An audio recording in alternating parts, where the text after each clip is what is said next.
Hi, this is Tim of the 1916 Company. Welcome and thanks for logging on. If you love this watch, email us tmosso@the1916company.com for purchase and pricing details. Today, we discuss the latest generation of the long-running Jaeger-LeCoultre Master Geographic. This model was refreshed for 2020, and that is the variant we're discussing today in steel, 40 millimeters in diameter, 11.1 millimeters thick and from lug tip to lug tip, 47.2 millimeters with a 20 millimeter spacing between the lugs. On my wrist, which is 16 centimeters in circumference, you can see the watch is fairly constrained across the wrist. This is a lot smaller than the Master Geos of the 2000s. This is closer in proportion and dimension to the Master Ultra Thins, and I could recommend it for wrists as small as 14 centimeters in circumference. Once again, my wrist is 16 centimeters circumference, and the down the barrel shot right here is the truest measure. The strap features a large rectangular scale alligator leather, large symmetrical rectangular scales, as I always say, a very high-grade cut of the beast, medium brown, semi-gloss. We've got a monotone stitch and a folded edge.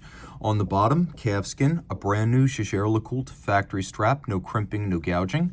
Note the use of pull-tab spring bars so you can pop the strap off the case without resort to a tool. We also have a double deployant friction fit stainless steel clasp that includes a push-button quick release, so it's easy to take the strap off the case, but you can also remove the buckle from the strap without a tool, which makes this a truly easy watch to swap to a different strap. You can see the JL logo on the buckle there, and that the bottom of the clasp is curved to match the underside of your wrist.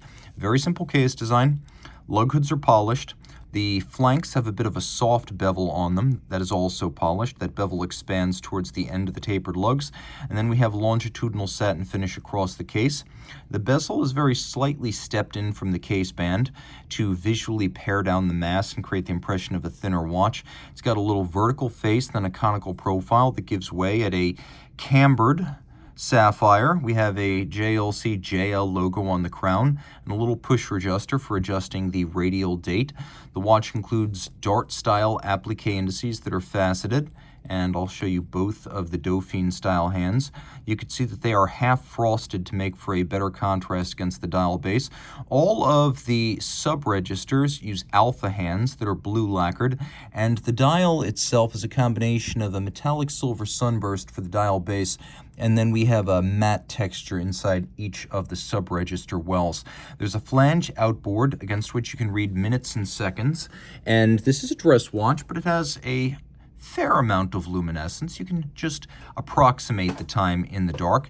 We have a blued seconds hand right there, and the watch does include a hacking or stop seconds function. It also uses the Geographic complication, first introduced by Jaeger-LeCoultre in 1989.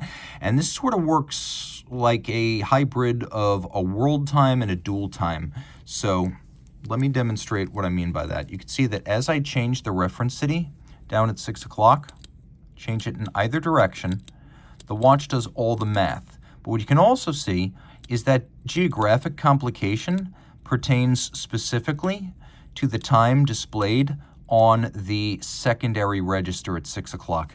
Now you can see I'm in New York, and there are little extensions adjacent to these cities, so you know when a city uses summertime and wintertime, you can offset by 1 hour using that little extension. So you can see St. Bart doesn't have it, but New York does, Mexico City does.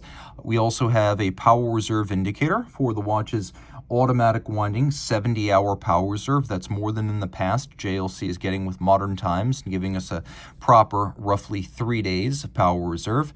Now if I wish, I can adjust that secondary time zone independent of the city designator and also independent of the local time at center. I flip it all over.